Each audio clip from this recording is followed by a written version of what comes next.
sinabi mo sa lahat.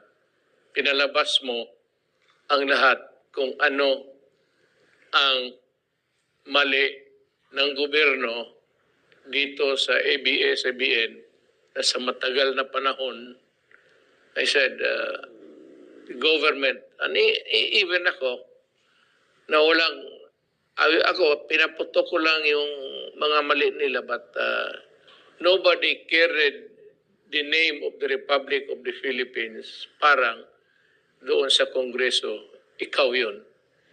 And I was very much impressed. So nagtatanong ako.